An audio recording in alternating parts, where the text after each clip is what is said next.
जिंदगी से परेशान एक मीडियो ऑफिस वर्कर जो हर दिन बस अपनी बोरिंग और डिप्रेसिंग लाइफ को झेल रहा है, अचानक एक दिन वो खुद को एक पोस्ट अपोकैलिप्टिक दुनिया में पाता है।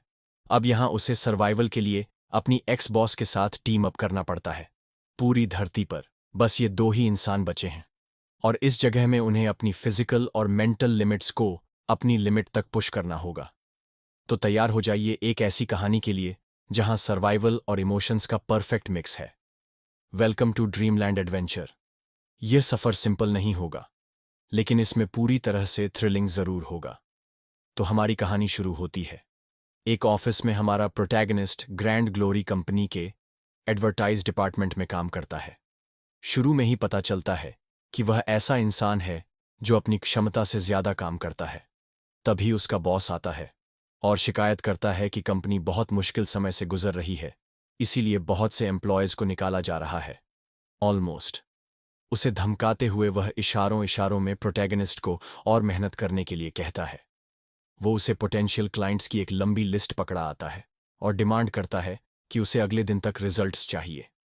साफ है कि उसका बॉस एक बड़ा जर्क है। प्रोटैगनिस्ट करता रहता है जब तक कि वह पूरी तरह से एग्जॉस्ट नहीं हो जाता। तभी कुछ अजीब होता है। सब कुछ ब्लर और पिक्सेलेटेड दिखने लगता है। उसके मॉनिटर पर एक मिस्टीरियस फिगर दिखाई देता है। शुरुआत में वो कंफ्यूज हो जाता है। उसे समझ नहीं आता कि यह सब रियल है या लुसने। तभी उसका एक कॉवर्कर देखता है कि कुछ तो गड़बड़ है और उससे पूछता है कि उसे क्या हुआ। यहां हमें पता चलता है कि उसका नाम हावर्ड है। पहले तो हावर्ड इस पर कोई रिस्पांस नहीं देता, लेकिन फिर अचानक नॉर्मल हो जाता है और उसे कहता है कि वो ठीक है, बस उसकी विजन थोड़ी ब्लर हो गई थी। उसका कॉवर्कर उसे सजेस्ट करता है कि वह थोड़ा टाइम ऑफ ले और रिलैक्स करें, और साथ में यह भी याद दिलाता है कि रात को बॉस सबको कंपनी डिनर पे ले जाने वाला है।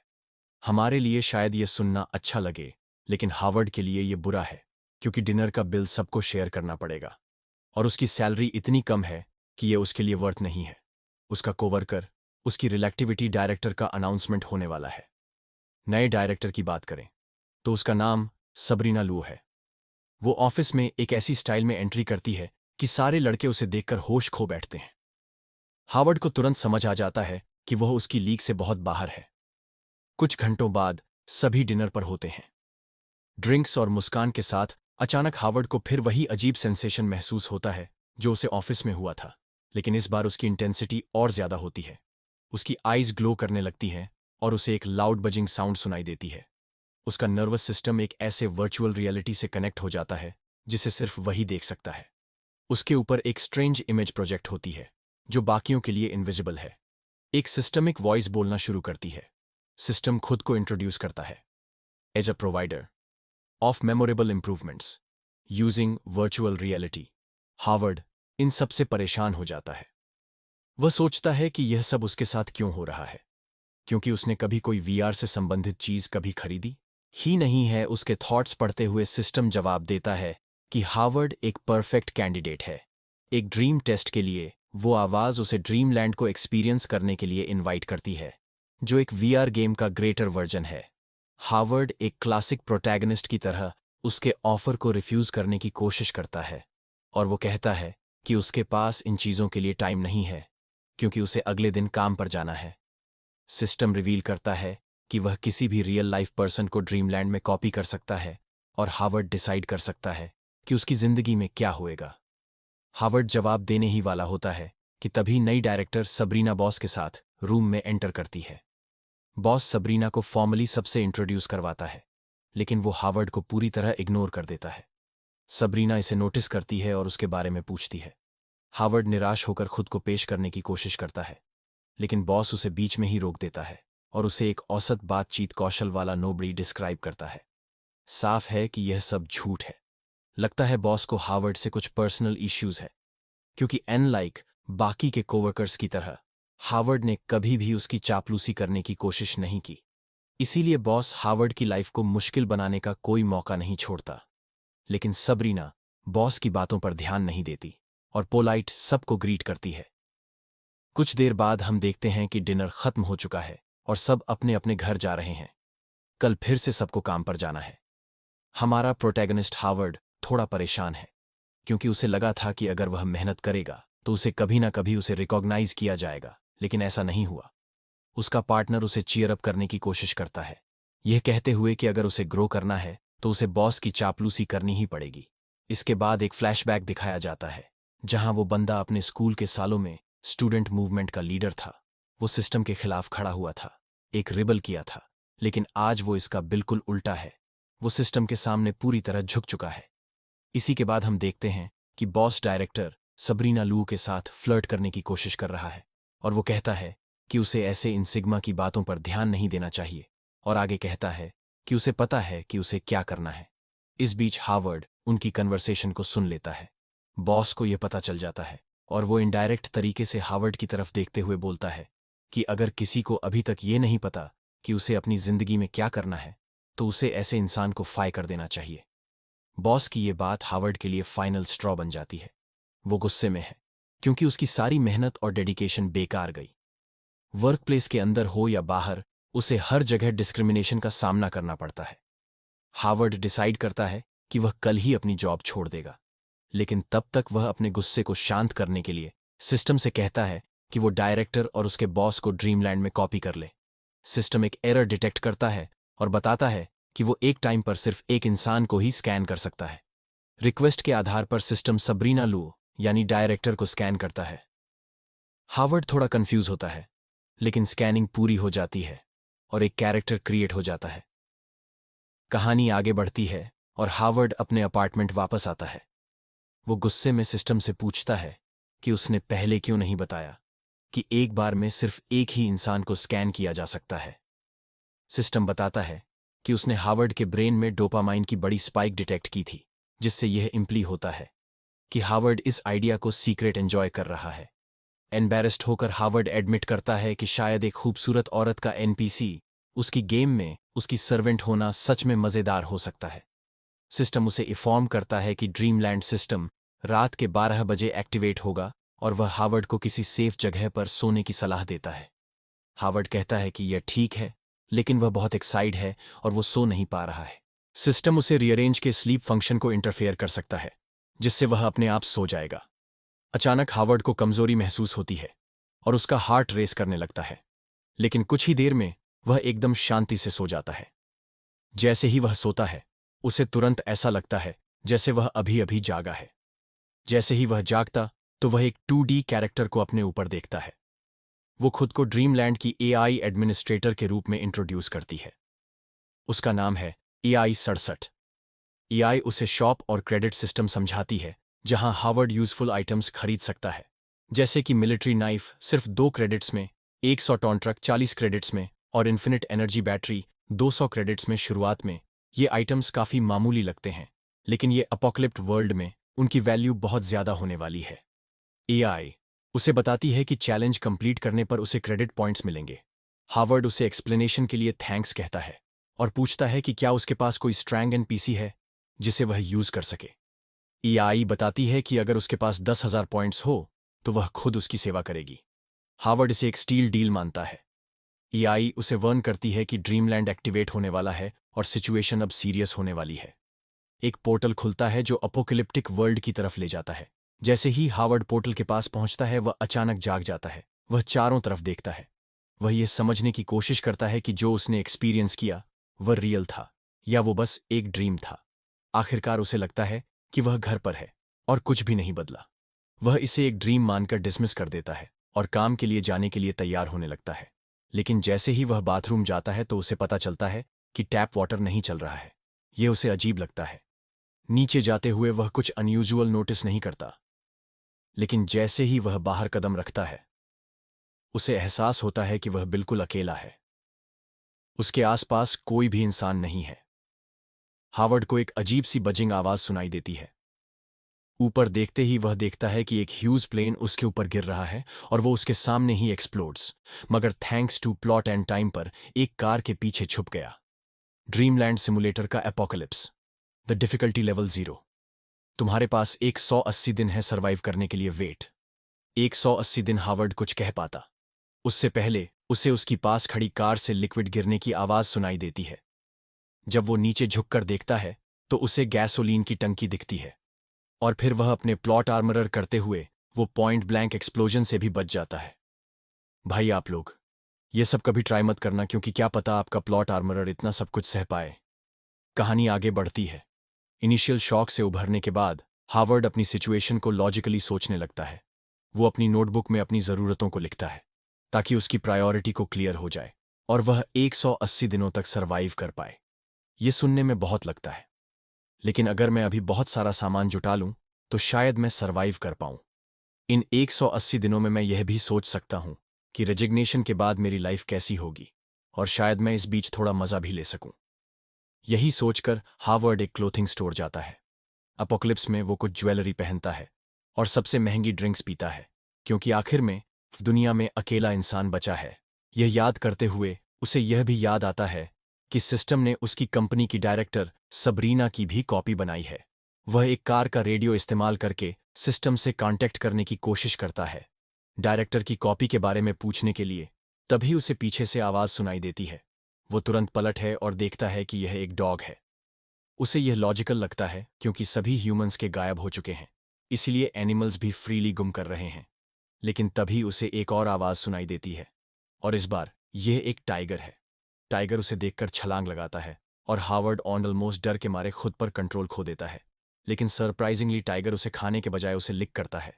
अब आप फिर से सोच रहे होंगे कि भाई का क्या प्लॉट आर्मरर है, लेकिन इस बार इसके पीछे एक रीजन है। वो टाइगर टूरिस्ट्स के बीच फ्रेंडली था और लोग उसके साथ पिक्चर्स लेते थे। डेसन हावर्ड इज पोस्ट अपोक्लिप्ट हो चुका है। अब टैप वाटर खत्म हो गया है और अब सिर्फ मार्केट में बची बॉटल्ड वाटर ही ऑप्शन है। पावर ना होने के कारण मीट और वेजिटेबल्स खराब हो चुके हैं और हर जगह कीड़े मकोड़े हैं। हावर्ड अब सिर्फ कुकीज खाकर सरवाइव कर रहा है, लेकिन उसे पता है कि विटामिन्स की कमी के कारण उसकी बॉडी ज्यादा दिन नहीं टिक पाएगी। किस्मत से खाने की तलाश में उसे एक पुराना रेस्टोरेंट मिलता है जिसमें डीजल जनरेटर है। पोस्ट अपोकलिप्स वर्ल्ड में यह एक गोल्ड है, और तो और फ्रीजर में अब भी कुछ कंज्यूमरिस्ट को अपना नया शेल्टर बनाने का डिसाइड करता है। दिन में वह सप्लाईज जुटाने जाता है और रात में रटन मीट का फर्टिलाइजर बनाकर वेजस ग्रो करने की कोशिश करता है।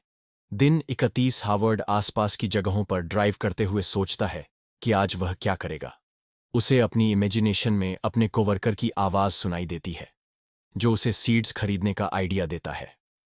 हालांकि हावर्ड को पता है कि यह सब उसके दिमाग की उपज है।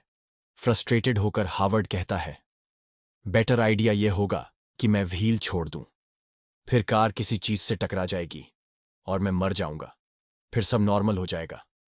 कोवर्कर उसे चीयर अप करते हुए कहता है कि उसने जो गार्लिक प्लांट किया था वो फाइनली स्प्राउट कर रहा है।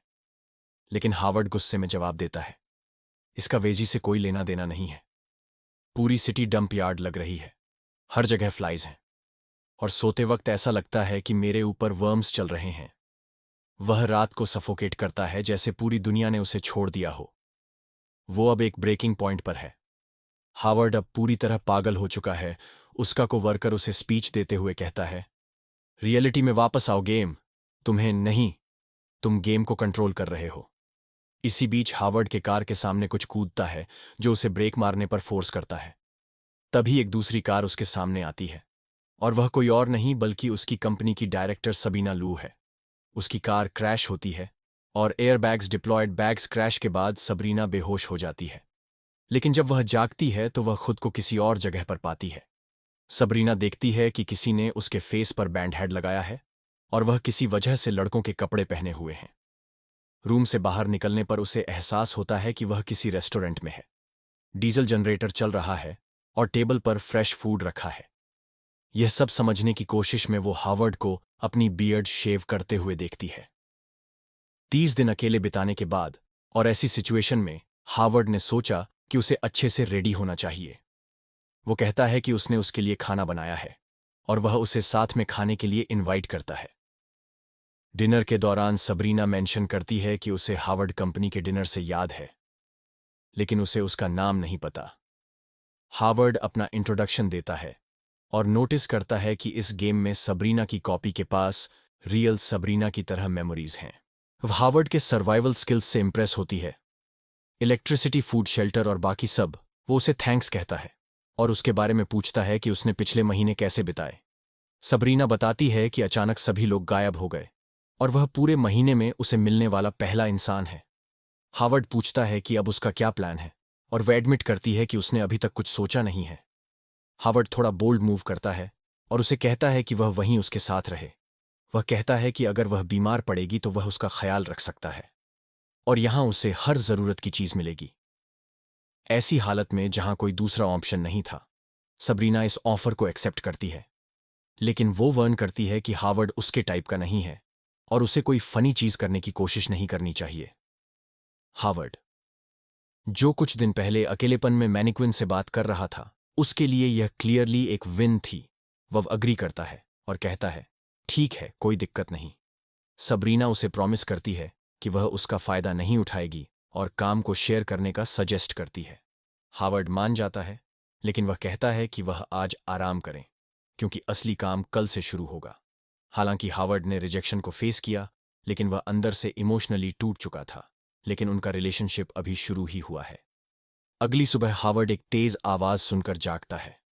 उसे लगता है सबरीना कुछ कर रही है, और जब वह चेक करने आता है तो वो हॉल में कई बॉक्सेस बिखरे हुए देखता है।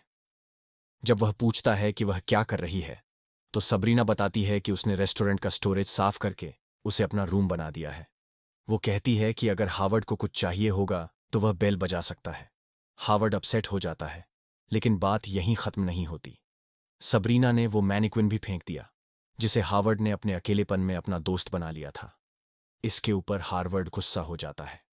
सबरीना कहती है कि वो मैनन वापस ले आएगी, लेकिन हावर्ड गुस्से में कहता है कि इसकी कोई जरूरत नहीं, और वह खुद मैनकिन लेने चला जाता है। जाने से पहले वह कहता है कि अब से वे दोनों अपने कपड़े धोने और खाना बनाने का काम खुद करेंगे। सबरीना हैरान होकर पूछती है क्यों। हावर्ड जवाब देता है कि इससे वह एक दूसरे से कम मिलेंगे, साथ ही उसे हर वक्त खुद को डिफेंड करने की जरूरत नहीं पड़ेगी और उसे भी ऑकवर्ड महसूस नहीं होगा। क्लियरली अपसेट होकर वह कहता है कि भले ही वह एक खूबसूरत और अमीर औरत है जो कंपनी में उससे ऊंचे पद पर थी, लेकिन इस नई दुनिया में वो जेंटलमैन नहीं बनने वाला। दूसरे शब्दों में, मैनिक्यूइन फेंकने के बाद हावर्ड पूरी तरह से चैड मोड में चला गया। दिन 120 अपोकेलिप्स के 180 दिन में से अब 120 दिन बीत चुके हैं। इन 3 महीनों में सिटी में काफी बदलाव आ चुके हैं। वेदर ठंडा हो गया है और बदबू गायब हो चुकी है। सबरीना ने फ्लावर पॉट से जगह भर दी है, जिससे एटमॉस्फेयर काफी बेहतर हो गया है। लेकिन पहले झगड़े के बाद वह दोनों अब भी बेरली बात करते हैं। सबरीना को साइलेंस से कोई फर्क नहीं पड़ता, लेकिन हावर्ड क्लियर परेशान है। हावर्ड अभी भी अपने मैनिक्विन डोनाल्ड से बात करता है, जो इस अपोकेलिप्स में उसका अकेला दोस्त है। वो मैनिक्विन से कहता है कि आज वह फिशिंग पर जाएंगे। वह पूछता है कि डोनाल्ड स्पॉइल्ड मीट पसंद करेगा या right meat. Thankfully Donald decide करता है कि वह फिशिंग करेंगे, लेकिन उससे पहले वह जू में टाइगर से मिलने के लिए रुकता है। टाइगर जू के बाकी एनिमल्स और हावर्ड के लाए हुए मीट पर सरवाइव कर रहा है। अचानक टाइगर के इंस्टिंक्ट्स किक इन करते हैं और वो एक डियर पर अटैक करने भागता है। हावर्ड नोटिस करता है कि यह डियर जू का नहीं है, बल्कि यह वाइल्ड डियर है। यह दिखाता है कि नेचर सिविलाइजेशन को रिक्लेम कर रही है। जैसे ही वो ये प्रोसेस कर रहा होता है, वेदर बदलने लगता है। एटमॉस्फेयर ईरी हो जाता है, ठंडर रंबल करती है और एक तेज विंड चलने लगती है। ये एक टाइफून है। हावर्ड अपनी कार में भागता है, इन सब को समझने की कोशिश करते हुए इतना बड़ा टाइफून अचानक एक सनी डे पर कैसे आ सकता है। फिर हावर्ड को याद आता है कि यह सब एक सिमुलेशन है और यह टाइफून शायद गेम का एक और चैलेंज है। प्रॉब्लम यह थी कि सबरीना हर दिन साइकिल से माउंटेन पर जाती है और टाइम को देखते हुए वे इस वक्त माउंटेन के टॉप पर होनी चाहिए। धरती पर बची आखिरी औरत को खोने का रिस्क ना लेते हुए प्रोटेगर अपनी कार लेकर शेल्टर की तरफ जाता है। भले ही अब दोनों बात नहीं कर रहे थे, हावर्ड उसे किसी भी हालत में खोना नहीं चाहता था, वरना वह फिर से पूरी तरह अकेला रह जाएगा। शेल्टर पर पहुंचने पर हावर्ड देखता है कि दरवाजा खुला है, यानी सबरीना अभी तक वापस नहीं आई है। वह तुरंत माउंटेन की ओर निकलता है, जहां वह यूजुअली जाती थी। वेदर और खराब होता जा रहा था। बारिश, तेज हवाएं और हर जगह बिजली चमक रही थी। आखिरकार हावर्ड उसे देखता है।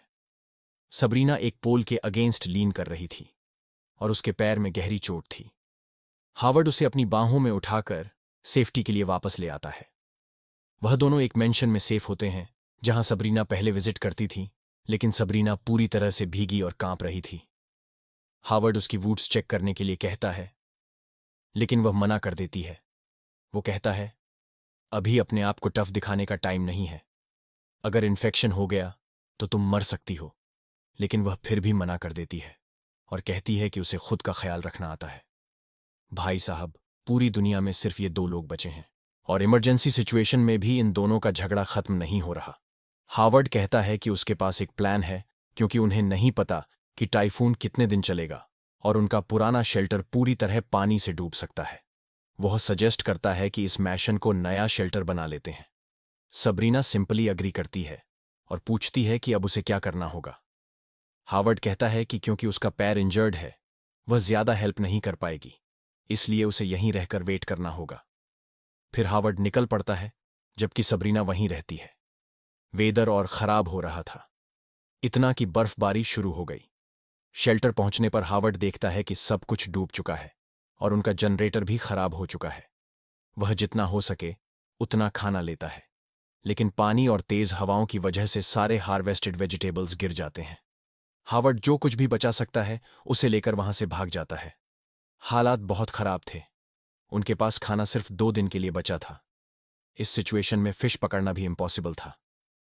डेड एंड पर खड़े होकर हावर्ड कुछ ऐसा सोचता है जो उसने कभी इमेजिन भी नहीं किया था।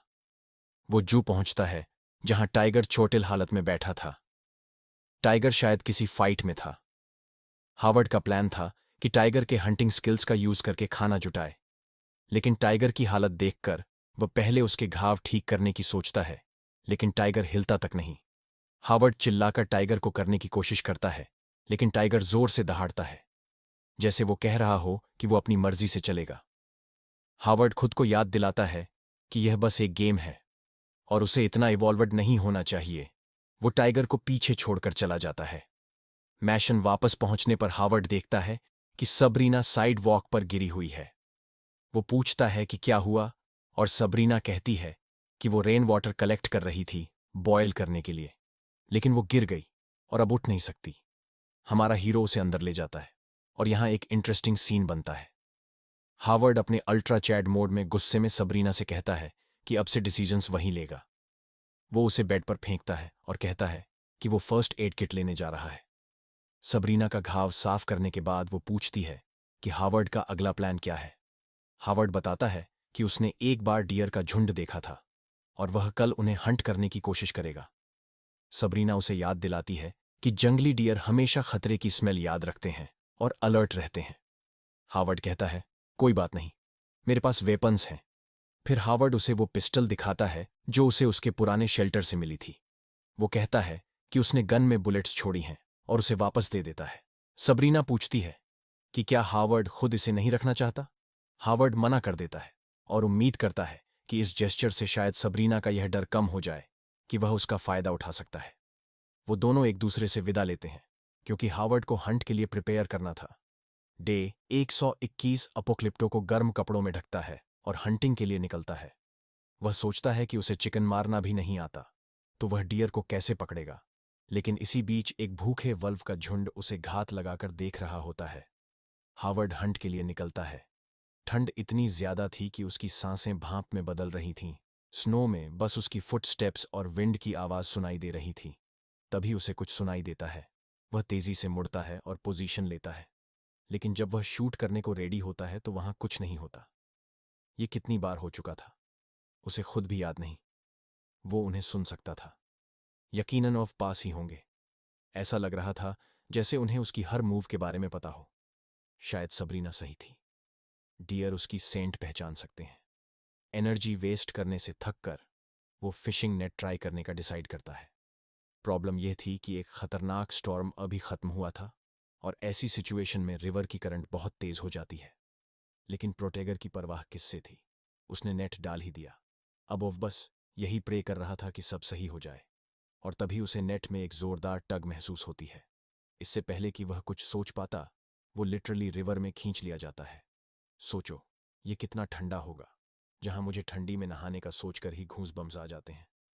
वहां लिटरली बर्फीले पानी में गिर जाना सोच के ही हालत खराब हो गई। जैसे ही वह पानी से बाहर आता है, उसे फिश पकड़ने का बिल्कुल भी मन नहीं करता। अब बस उसे घर जाकर आग के पास गर्म होने का ख्याल आता है। लेकिन तभी वह देखता है वही चीज जिसके लिए वह निकला था, एक डियर। वो तुरंत छिप जाता है ताकि डियर उसे ना देख सके और अपने बैग से गन निकालने लगता है। आखिरकार उसने शॉटगन निकाली। अब बस सही एम करना था और शूट करना था। प्रोटेगर गहरी सांस लेता है और शॉट मिस कर देता है। शॉटगन की रिकॉइल इतनी तेज थी कि वह उसकी नाक पर जोर से लगी, जिससे वह ब्लीड करने लगा। सीरियसली यह प्रोटेगर वाकई क्लूलेस है।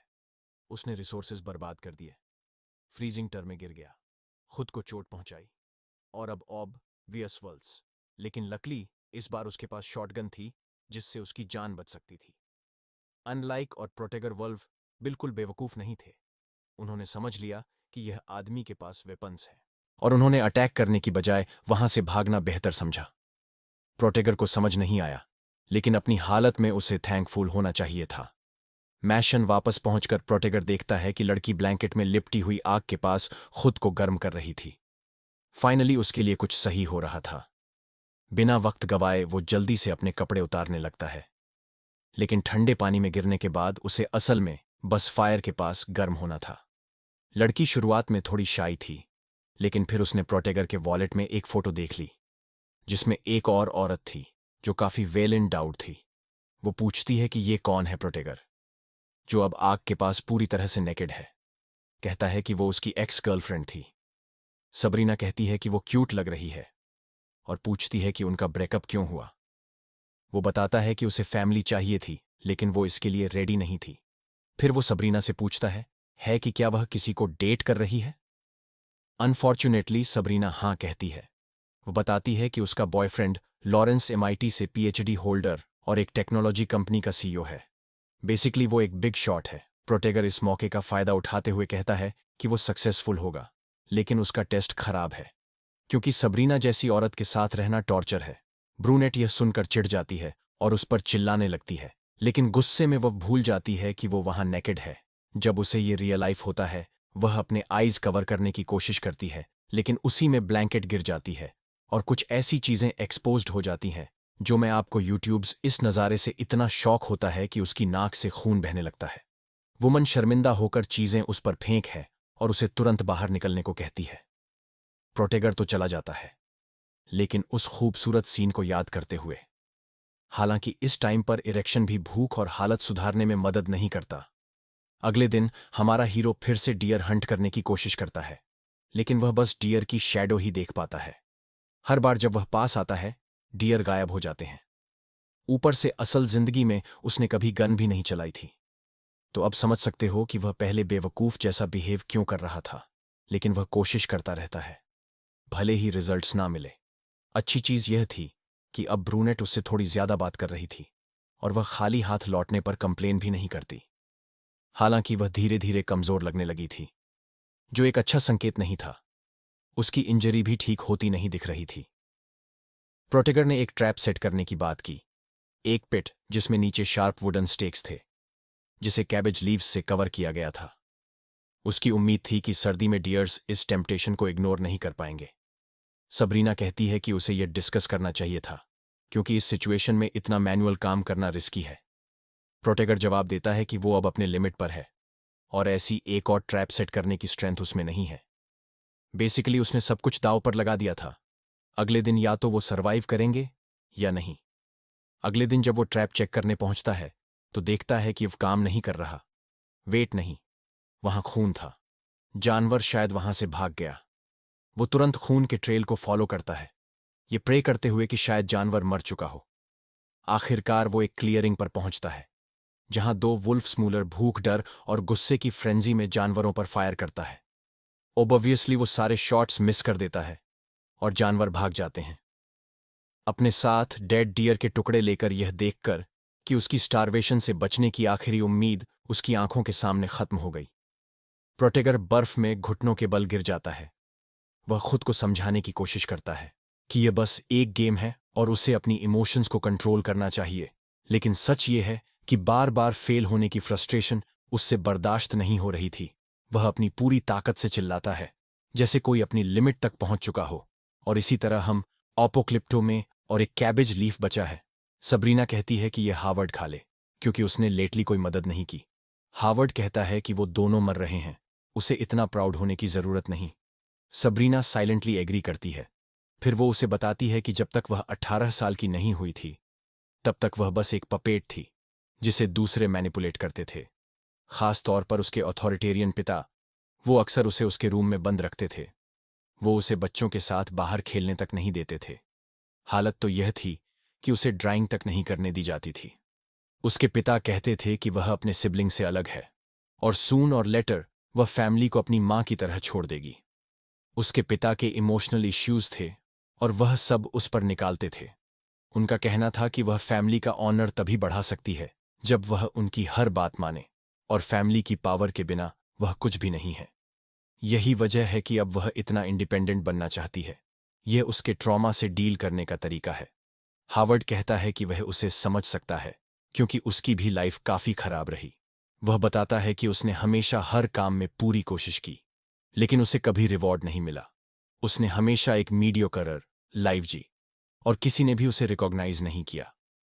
सबरीना पूछती है कि क्या उसमें कोई स्ट्रेंथ है जो उसे दूसरों से अलग बनाती हो। हावर्ड कहता है कि अगर उसमें कोई स्ट्रेंथ है तो वह है कभी हार ना मानना। सबरीना कहती है कि दुनिया मेहनती लोगों से भरी है, लेकिन रिकॉग्नाइज वही होते हैं जो दूसरों से ज्यादा शाइन करते हैं। वो बताती है कि उसका पर्पस है इंडिपेंडेंट बनना, और हावर्ड तब अपने पर्पस को समझेगा जब वह सच में किसी चीज के लिए पूरी कोशिश करेगा। हावर्ड पूछता है कि क्या अगर वह सबरीना को सरवाइव करने में हेल्प करे तो क्या उसे उसकी रिकॉग्निशन मिलेगी। वो कहता है कि उसने कभी किसी से बस यह सुनने की ख्वाहिश की है कि वह मैटर करता है। सबरीना कहती है कि अगर वह उसकी मदद लेती है तो वह कैसे साबित कर पाएगी कि वह इंडिपेंडेंट है। लेकिन सच्चाई ये थी कि दोनों स्टारवेशन के करीब थे, इसलिए वह अपना प्राइड छोड़कर हावर्ड की मदद एक्सेप्ट कर लेती है। प्रोटेगर कैबेज लीफ उठाता है और लड़खड़ाते हुए कमरे से बाहर निकलता है, इतनी वीकनेस के साथ कि वह कुछ भी करने के काबिल नहीं लगता। बाहर निकलने से पहले वह सबरीना से कहता है कि अगर वह 3 दिनों तक वापस न आए तो शायद वह मर चुका होगा और उसका शरीर मेंशन के ईस्ट साइड वाले स्ट्रीम में मिलेगा। वह कहता है कि अगर ऐसा हो तो वह सही डिसीजन ले। फिर वह उसे अकेला छोड़ देता है। मेंशन के बाहर हावर्ड डोनाल्ड एडमैनिक से बात करता है, जो इस अपोकलिप्टिक वर्ल्ड में उसका एकमात्र दोस्त था। हावर्ड उसे बताता है कि उसने कभी सच में किसी चीज के लिए फाइट नहीं की, क्योंकि उसमें करेज नहीं था। वह बस चीजों के लिए कंप्लेन करता रहा और दूसरों या दुनिया को ब्लेम करता रहा ताकि अपनी रिस्पॉन्सिबिलिटीज से बच सके। वह हमेशा इजी वे चुनता था ताकि अनप्लेज्ड चॉइसेस से दूर रह सके। वह मानता है कि वह फैमिली एक्स गर्लफ्रेंड स्टडीज और यहां तक कि इस करंट सिचुएशन को भी बेहतर तरीके से हैंडल कर सकता था, लेकिन अंत में वह हमेशा एक सेफ कॉर्नर में छिपकर रोता रहता था। प्रोटेगर डोनाल्ड से कहता है कि अब वह कभी कंप्लेन नहीं करेगा। फिर वह उसे मैशन की बेल्कन से नीचे फेंक देता है, जो उसके पुराने सेल्फ की डेथ को सिंबलाइज करता है। मगर स्टोरी आगे बढ़ती है और हम एक फेमिनिन हैंड को किचन में क्लीवर उठाते हुए देखते हैं। यह सबरीना है, जो एक गिरे हुए बॉडी हावर्ड के लाइफ्स बॉडी के ऊपर खड़ी है। वो क्लीवर उठाती है और पर स्ट्राइक करती है, लेकिन तभी उसकी आंखें खुलती हैं। यह बस एक सपना था, हावर्ड के जाने से पहले कहे गए वर्ड्स का। उस पर इतना असर हुआ कि उसने ऐसा ड्रीम देखा। लेकिन इंटरेस्टिंग बात यह है कि अगर हम सोचें तो ये दोनों एक पोस्ट अपोकैलिप्टिक वर्ल्ड में है जो एक ड्रीम के रूप में बनाया गया था। प्रोजेक्ट का नाम लिटरली ड्रीम लैंड है, तो इस दुनिया में ड्रीम होना ही बहुत बड़ी बात है। एनीवे, चलिए अपोक्लिप्टो हैं। हावर्ड को हम स्नो शवलर और नदी के पास जाते देखते हैं, वही नदी जिसमें वह पहले गिरा था। उसे याद आता है कि जब वो रिवर में गिरा था वो एकमात्र टाइम था जब वह डियर के करीब पहुंच पाया था। बाकी टाइम्स डियर हमेशा उसकी रीच से बाहर रहे, शायद इसलिए क्योंकि पानी ने उसकी सेंट को कवर कर दिया था। ये रियलाइव करते हुए उसके दिमाग में एक आइडिया आता है जो एक गैम्बल है, लेकिन इस करंट सिचुएशन में यही उसका लास्ट चांस है। वहीं दूसरी ओर सबरीना खुद को जागते रहने की पूरी कोशिश कर रही है, क्योंकि वो उस डरावने सपने को फिर से नहीं देखना चाहती। भूख और नींद की कमी की वजह से उसे लुसिनेशंस होने लगते हैं। उसे अपने पिता की आवाज सुनाई देती है, जो उसे पैथिक कह रहे हैं और कह रहे हैं कि अगर उसने उनके बताए रास्ते को फॉलो किया होता तो वह इस हालत में ना होती। वह लुसिन पर चिल्लाती है कि वह गायब हो जाए, और टेम्परेरीली यह काम भी करता है। फिर वह टोमेटो उठाती है, जो लिटरली उसके पास खाने की अकेली चीज बची है, और उसे हावर्ड के वो शब्द याद आते हैं जो उन्होंने डील के वक्त कहे थे। इससे उसे मोटिवेशन मिलता है कि उसे लड़ाई जारी रखनी है और यह साबित करना है कि वह अकेले सरवाइव कर सकती है। कुछ घंटे बीतते हैं और हम उसे जागने की स्ट्रगल करते हुए देखते हैं, जब तक कि उसे एक अजीब सी आवाज नहीं सुनाई देती। वो देखती है कि एक राइट उसका टोमेटो खाने की कोशिश कर रहा है, लेकिन उसमें इतनी एनर्जी भी नहीं बची कि वह कुछ कर सके। वो बस देखती रहती है। तभी उसके पिता का लुसिन फिर आता है। हंसते हुए उसकी वीकनेस पर तंज कसते हुए वो कहते हैं कि उसने जो चॉइसेस की हैं, इंडिपेंडेंट बनने की कोशिश करने की बजाय उनके चुने हुए रास्ते को रिजेक्ट करना, वो गलत थी। फिर हमें पता चलता है कि लॉरेंस, जो उसका सपोज्ड हस्बैंड था, असल में एक बूढ़ा और बीमार आदमी था। हाँ, वह बहुत अमीर था, लेकिन मरने की कगार पर था और उसे बस उसके साथ रहना था।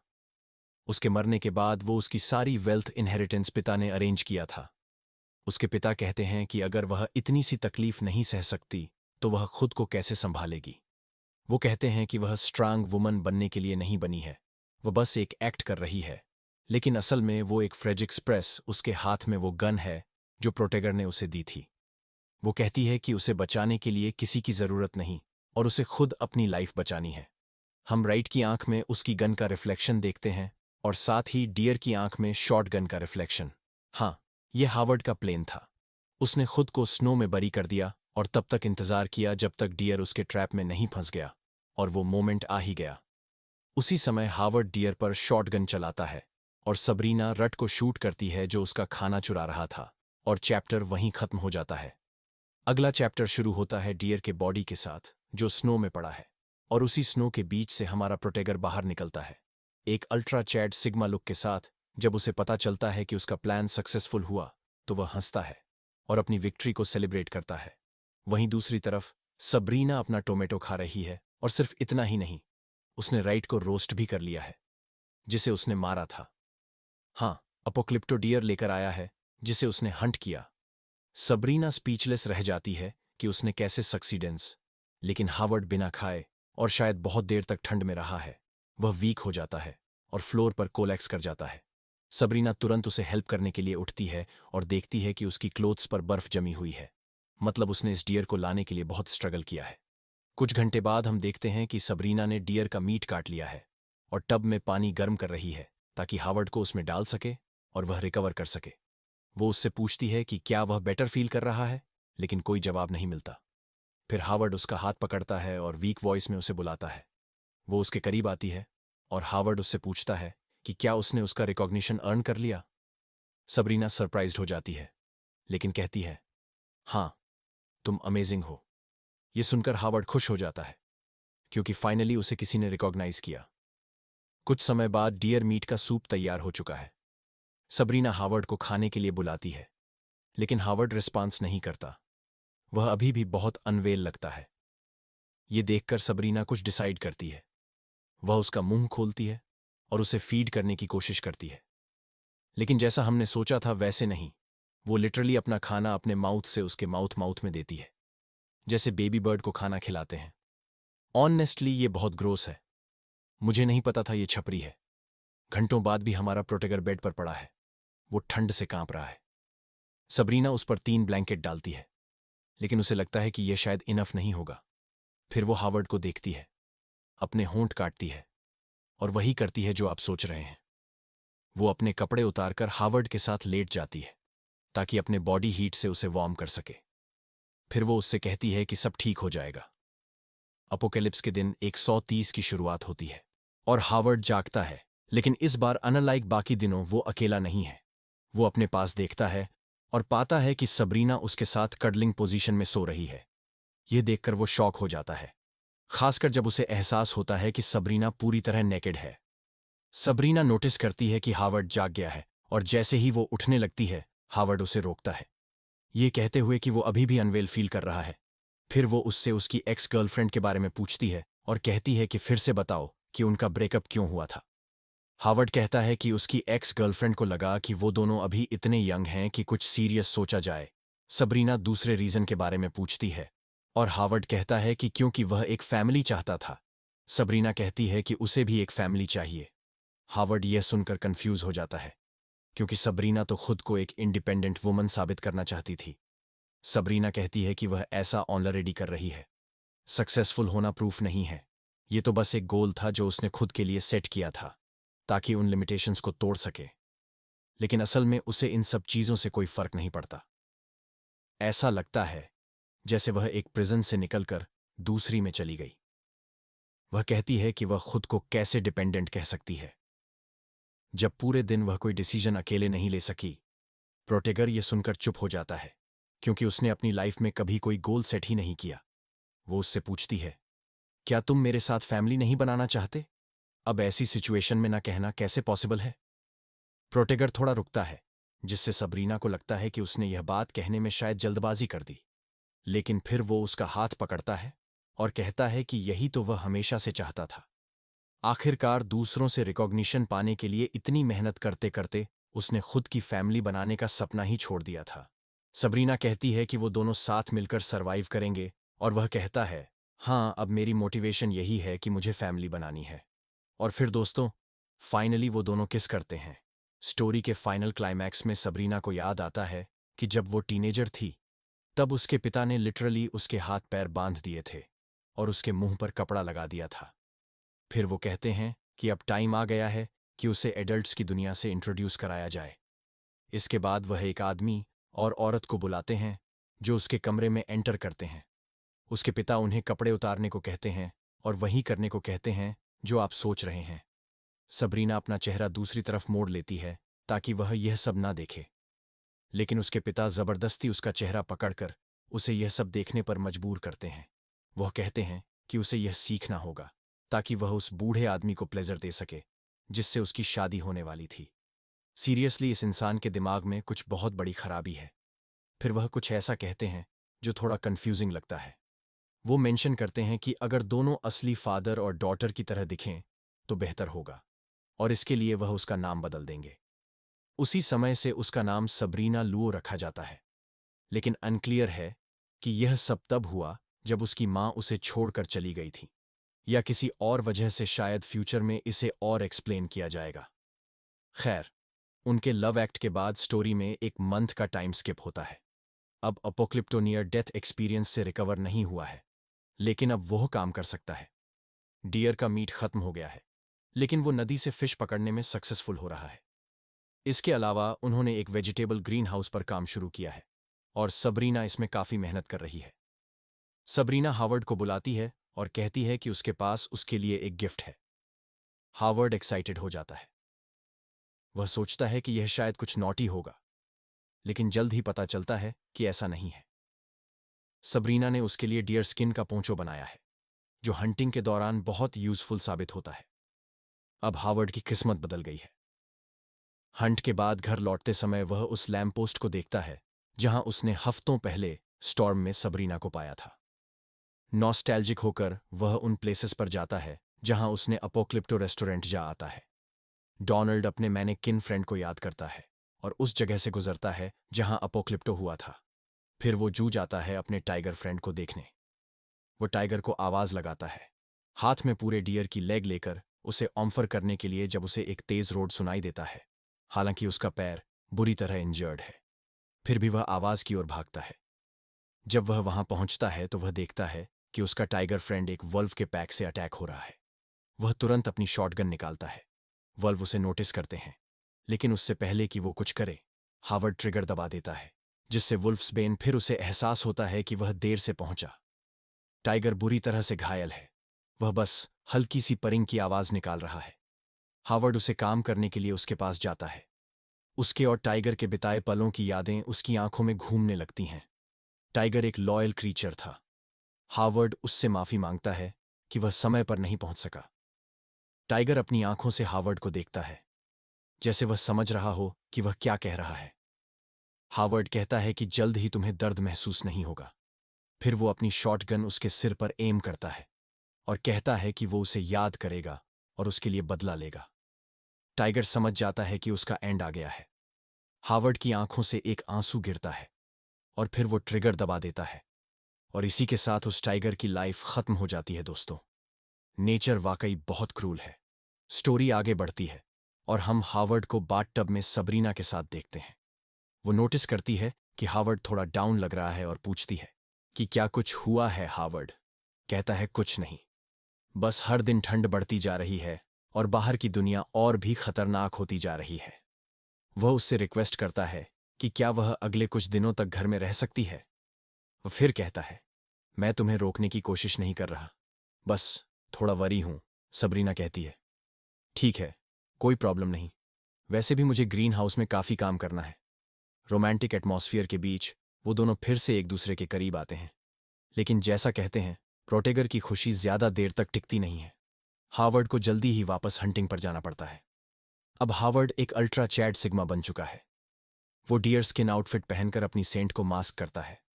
वह शॉटगन और मिलिट्री नाइफ को परफेक्ट तरीके से हैंडल करना सीख चुका है। अब वो एक किलिंग मशीन बन चुका है।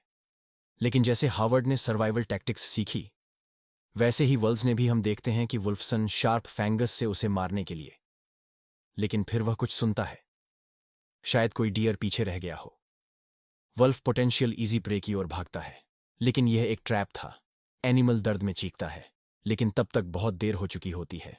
हावर्ड अल्टीमेट चेड मोड में जानवर के सामने खड़ा होता है। वह अपनी नाइफ उठाता है और एक ही बार में जानवर का काम तमाम कर देता है। एक और जानवर गिर गया। सबरीना उसे आवाज देती है, लेकिन वो ट्रांस में इतना खोया हुआ है कि उसे सुनता ही नहीं। आखिरकार उसकी दूसरी कोशिश उसे होश में लाती है। सबरीना कहती है कि वो बहुत एब्सेंट माइंडेड लग रहा है और पूछती है कि उसे क्या प्रॉब्लम है, ताकि वह मदद कर सके। हावर्ड बोलता है कि कुछ सीरियस नहीं है और उसे वापस सोने को कह देता है। सबरीना समझ नहीं पाती कि वह हावर्ड से और क्या कहे। थोड़ी देर बाद हावर्ड फिर से अपने ट्रांस में लौट आता है। इस वक्त उसके दिमाग में सिर्फ एक ही चीज है, वो वल्व अपने परिवार को इस खतरे से बचाना ही उसकी प्रायोरिटी है। उनकी पिछली मुठभेड़ के बाद यह 4 भेड़ियों का झुंड अब 3 रह गया है। एक अजीब आवाज सुनकर वे अलग अलग हो जाते हैं और हावर्ड उनके पास ही कहीं मौजूद है। एक भेड़िया एक झाड़ी के पास जाता है जो उसे कुछ अलग सी लगती है। वो झाड़ी से आ रही अजीब लेकिन जानी पहचानी गंध को सूंघता है। अचानक झाड़ी से एक और भेड़िया निकलता है। छोटा भेड़िया उसकी ओर दौड़ता है, लेकिन इससे पहले कि वो समझ पाए, झाड़ी से एक शॉटगन का बैरल उसके मुंह में घुस घुस जाता है। एक पॉइंट ब्लैंक शॉट उसके सिर को उड़ा देता है। बाकी 2 भेड़िए सब सुन लेते हैं और जल्दी ही हावर्ड को देख लेते हैं। हमारे प्रोटेगर अल्ट्रा मास्टर सिग्मा चैड। वो 2 भेड़िए उसे घूरते हैं और उनकी नजरों में हत्या का इरादा साफ झलकता है। दिन है 170 और अपोक्लिप्टो में सिर्फ 10 दिन बचे हैं, लेकिन हावर्ड को इसकी परवाह नहीं है। उसके दिमाग में सिर्फ वो भेड़िए घूम रहे हैं। उनकी मर्डर गेज उसके दिमाग में बस चुकी है। उसे तभी शांति मिलेगी जब वह बाकी दोनों भेड़ियों से भी निपट लेगा। सबरीना उसे बुलाती है और बताती है कि आज उन्होंने स्टीम फिश और रोस्ट मीट बनाया है। वह सोचती है कि उसने खाना बनाने में इंप्रूवमेंट किया है और उसने यह स्पेशल लंच हावर्ड के लिए बनाया है, लेकिन हावर्ड को कोई फर्क नहीं पड़ता। वह कहता है कि वह बस कुछ सूखा मांस लेगा और कुछ दिनों के लिए बाहर जाएगा। सबरीना फ्रस्ट्रेटेड हो जाती है। वह कहती है कि पिछले कुछ दिनों से हावर्ड जल्दी निकल जाता है और देर रात को लौटता है। वह पूछती है कि आखिर ऐसा क्या चल रहा है कि वह साथ में खाना भी नहीं खा सकते। हावर्ड जवाब देता है कि उसे कुछ काम खत्म करने हैं ताकि वह चैन की सांस ले सके, और फिर वह उसके पास से इमोशनलेस सिग्मा की तरह निकल जाता है। सबरीना की आंखों में आंसू आ जाते हैं। वह गुजारिश करती है कि वह कम से कम उसे यह बताए कि क्या चल रहा है, लेकिन हावर्ड सोचता है कि अगर उसने भेड़ियों का जिक्र किया तो सबरीना अपनी प्राउड नेचर की वजह से जरूर कुछ करने की कोशिश करेगी। इसलिए वह कहता है कि यह कुछ सीरियस नहीं है और सबरीना को टूटे हुए दिल के साथ छोड़ देता है। दिन 173। सबरीना हथौड़े की आवाज से उठती है और देखती है कि उसके कमरे की खिड़कियां पूरी तरह से बंद कर दी गई हैं। हावर्ड बाहर खड़ा सब कुछ नेल्स से बंद कर रहा है। वह कहता है कि ठंड बढ़ रही है, इसलिए उसने खिड़कियों को रीइंफोर्स कर दिया। सबरीना कहती है कि उसने उससे मदद नहीं मांगी थी। हावर्ड उसे तुरंत टोकता है और कहता है कि वह मजाक के मूड में नहीं है। सबरीना कहती है कि वह मजाक नहीं कर रही। हावर्ड अजीब बर्ताव कर रहा है और कुछ भी नहीं बता रहा, जैसे वह वापस उस समय पर लौट आए हों जब उन्होंने शुरुआत की थी। हावर्ड कहता है कि वह गलत सोच रही है, लेकिन सबरीना जोर देती है। वह कहती है कि उनकी रिलेशनशिप में उन्होंने जल्दबाजी की और पूछती है कि क्या उसने इसे बस एक वन नाइट स्टैंड समझा था। हावर्ड इस बात से इनकार करता है और कहता है कि वह जो कुछ भी वह कर रहा है इस घर की सुरक्षा के लिए कर रहा है। तभी सबरीना गुस्से में फट पड़ती है और कहती है कि आखिरकार हावर्ड को सब कुछ बताना होगा। अगर वह सच में इस घर को बचाना चाहता है तो उसे कम से कम उसकी इज्जत करनी चाहिए। हावर्ड कुछ देर के लिए चुप रहता है और फिर गुस्से में बोलता है कि उन्होंने तय किया था कि सबरीना घर में रहेगी, जबकि वह खाना ढूंढने जाएगा और वह जिस चीज से निपटने जा रहा है उसमें सबरीना उसकी मदद नहीं कर सकती। आखिरकार वह कहता है कि जब सब खत्म हो जाएगा तो वह उसे सब बता देगा। सबरीना निराश होकर उससे दूर चली जाती है और हावर्ड एक सच्चे इमोशनलेस सिग्मा की तरह सब कुछ अनदेखा करता है और सोचता है कि उसके पास नेल खत्म हो गए हैं। उसे हार्डवेयर स्टोर से और लाने होंगे। उसके दिमाग में सिर्फ वो दो भेड़िए हैं और कैसे उन्होंने उसे बेवकूफ बनाया, यही उसके दिमाग में चल रहा है। बर्फबारी बढ़ रही है और जल्द ही उनके पैरों के निशान भी मिट जाएंगे। तापमान -3 डिग्री तक गिर गया है और हालात और खराब होने वाले हैं। उसे इन हंट्स से थोड़ा ब्रेक लेना होगा। उसका असली कंसर्न अब यह है कि कैसे उन्हें गर्म रखा जाए। भेड़ियों की समस्या से वो बर्फबारी रुकने के बाद निपटेगा। जब वो टूल स्टोर पहुंचता है तो देखता है कि यह काफी वेल मेंटेन्ड है और शायद उसे वहां हर वह चीज मिल जाएगी जो उसे चाहिए। वह अपनी जरूरत की चीजें ढूंढने लगता है। तभी उसे एक किताब मिलती है।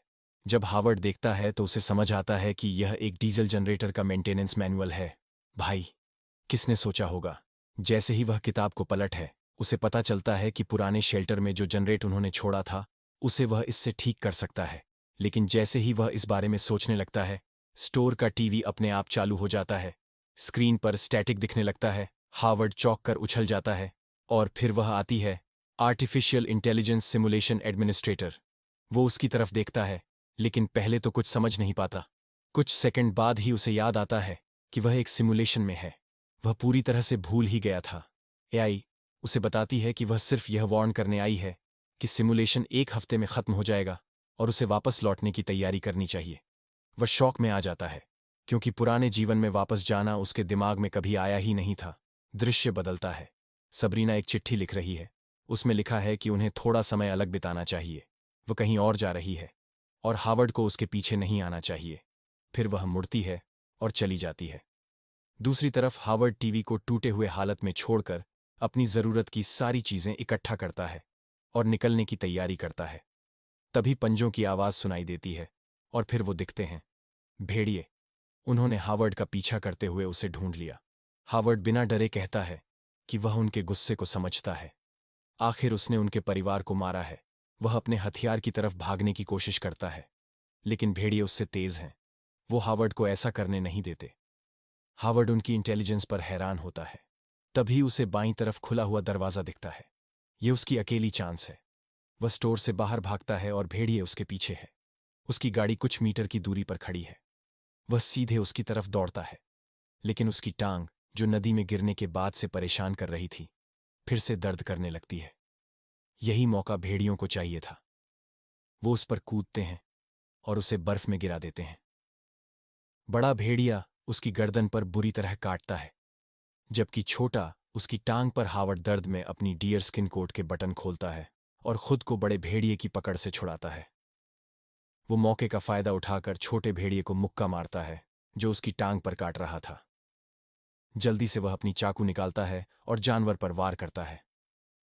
इसी बीच बड़ा भेड़िया फिर से हमला करता है और उसकी पीठ पर बुरी तरह काट लेता है। हावर्ड भेड़ की आंख पर चाकू मारता है लेकिन चाकू टूट जाता है।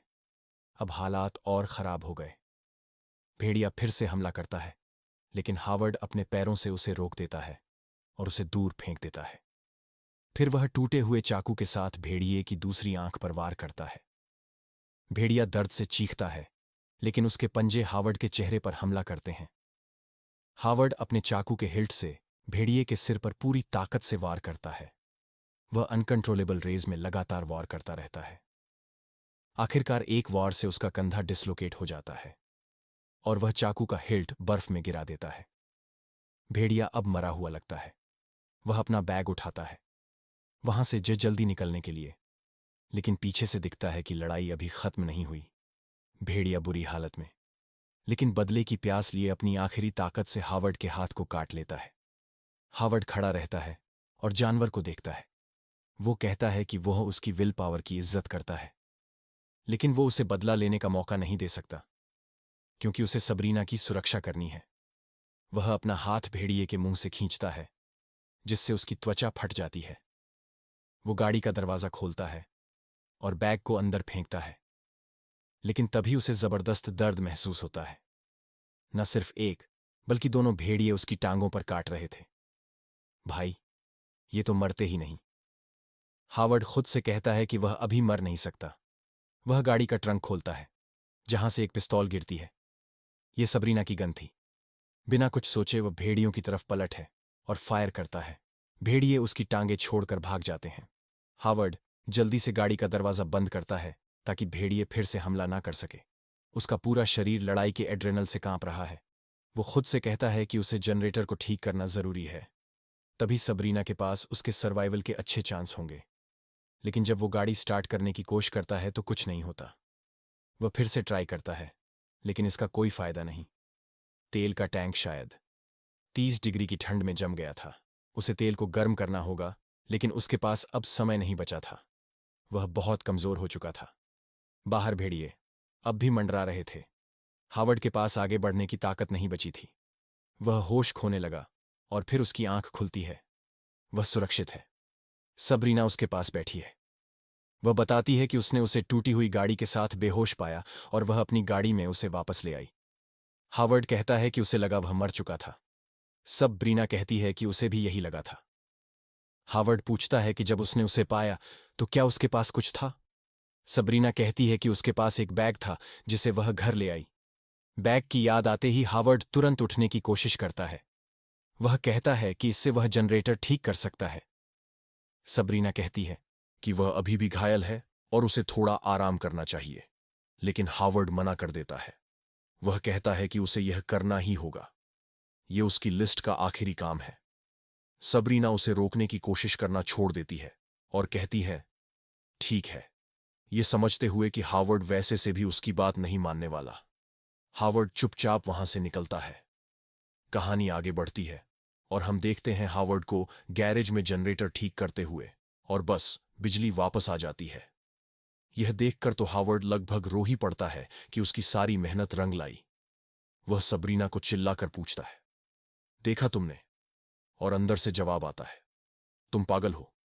अपनी अचीवमेंट से खुश हावर्ड घर की तरफ लौट रहा होता है जब उसकी नजर सबरीना की गाड़ी पर पड़ती है, जिससे वह उसे वापस लाई थी। हावर्ड देखता है कि गाड़ी का एयरबैग खुला हुआ है। आगे का हिस्सा पूरी तरह से डेंटेड है और बम्पर पर खून लगा हुआ है। करीब से देखने पर उसे टायर में एक भेड़िए का दांत फंसा हुआ मिलता है। अब सारी बात साफ हो जाती है। हावर्ड ने भेड़ियों का सारा एचपी खत्म कर दिया था और सबरीना ने आकर उनका खात्मा कर दिया। वह उस सीन की कल्पना करता है जो शायद हुआ होगा। इसके बाद जैसे ही वह उठने की कोशिश करता है, उसकी नजर धुंधली हो जाती है और वह बेहोश होने की कगार पर आ जाता है। भेड़ियों से हुई लड़ाई में उसे जो चोटें लगी थीं, वह बहुत गहरी थी। अगर जल्दी इलाज नहीं हुआ तो उसकी जान जा सकती है। हावर्ड अपनी इन्वेस्टिगेट जारी रखता है और अंदाजा लगाता है कि गाड़ी के बम्पर का डेंट शायद पेड़ से टकराने की वजह से हुआ है। एक फ्लैशबैक में दिखता है कि सबरीना ने आखिरी बचे भेड़िए को लिटरली एक पोल से चिपका दिया। यार, ये औरत सच में बहुत खतरनाक है। आखिरकार हावर्ड अपनी साथी के एफर्ट्स को मान्यता देता है। जब वह वापस घर के अंदर आता है तो वह देखता है कि 2 भेड़ियों की खाल सूखने के लिए टंगी हुई है। सबरीना किचन में मांस काट रही होती है। जब हावर्ड वहां पहुंचता है वो उसे पीछे से गले लगाता है और उसके लिए सब कुछ करने के लिए शुक्रिया अदा करता है। साबरी पूछती है, तुम इतने इमोशनल कब से हो गए? तुम तो अपने आप को सिग्मा मेल कहते थे, है ना हावर्ड? उसे पेटी ना होने के लिए कहता है और माफी मांगता है। सबरीना बस पूछती है, क्या तुमने कभी भेड़िए का मांस छका है? हावर्ड मना करता है। तो सबरीना कहती है, आज खाओगे? हावर्ड जवाब देता है, आज ज्यादा बना लो, क्योंकि आज रात बहुत काम करना है। भाई, इस बंदे को अपनी प्रायोरिटी पता है। डेक 178 अपोक्लिप्टो में बस 2 दिन बचे हैं। शहर पूरी तरह से जमा हुआ है, लेकिन कई दिनों के बाद पहली बार सूरज निकला है। सबरीना बेडरूम की खिड़की से ये देखती है और हावर्ड को बताती है, जो अब भी लेटा हुआ है। हावर्ड कोई जवाब नहीं देता। सबरीना पूछती है, तुम्हें क्या हो गया? लेकिन हावर्ड बहुत थका हुआ लगता है। वह पूछती है, तुम्हें सर्दी तो नहीं हो गई?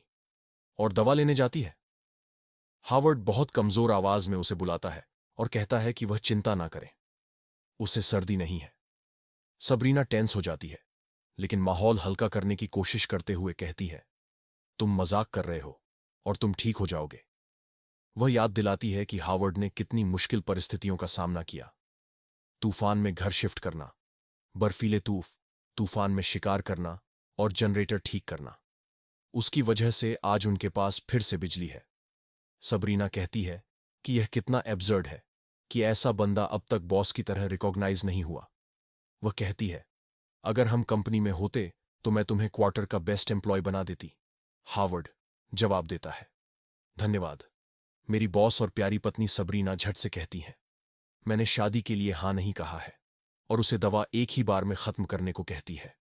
हावर्ड ग्लास पकड़ने की कोशिश करता है, लेकिन उसकी नजर फिर से धुंधली हो जाती है और वह बेहोश हो जाता है। सबना पूछती है, तुम ठीक हो? लेकिन ग्लास हाथ से छूटकर गिर जाता है और 1000 टुकड़ों में बिखर जाता है। जब हावर्ड की आंख खुलती है तो उसके सामने एक शानदार नजारा होता है। सबरीना सिर्फ अंडरवियर में उसके उठने का इंतजार कर रही होती है। सबरीना कहती है, मैंने तुम्हारा प्लान पकड़ लिया। तुम सिर्फ मुझे परेशान करने के लिए बीमार होने का नाटक कर रहे थे। वह कहती है कि इस बार माफ कर रही हूं, लेकिन अगली बार ऐसा किया तो सजा मिलेगी। फिर पूछती है, क्या तुम कोई नई पोजीशन ट्राई करना चाहोगे?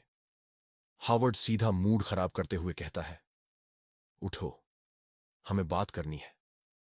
सबरीना शॉक्ड हो जाती है। वो कहती है, तुम कैसे आदमी हो? और चिल्लाने लगती है कि उठ जाओ। वो रोते हुए कहती है कि उसके सारे एफर्ट्स उसे ठीक करने के लिए काम नहीं कर रहे। हावर्ड कहता है कि उसके पास ज्यादा वक्त नहीं है, लेकिन वह जानता है कि वह मर रहा है। वो सबरीना को बताता है कि गैस 3 महीने तक चलेगी और जब वह खत्म हो जाए तो उसे नॉर्थ की तरफ जाना चाहिए, क्योंकि वहां बड़ा रिजर्व है। वो उसे बताता है कि सब्जियों के बीज कैसे लगाने हैं और उसने सारे सही नामों के साथ लेबल कर दिए हैं। वो पूछता है कि क्या उसे डीजल जनरेटर चलाना आता है। वह कहता है कि जब वह नए घर की तलाश करें तो ऐसा घर चुने जो सिर्फ दिखने में अच्छा ना हो बल्कि ठंड से बचा सके। डे 180 अपोक्लिप्टो कमजोर घायल। एक व्हील चेयर में मेंशन की बालकनी से बाहर का नजारा देखते हुए सबरीना कहती है कि आज का दिन कल से ज्यादा गर्म है और जल्द ही तापमान 0 से ऊपर चला जाएगा। वह कहती है कि जब बर्फ पिघल जाएगी तो वह सर्वाइवर्स ढूंढने के लिए नॉर्थ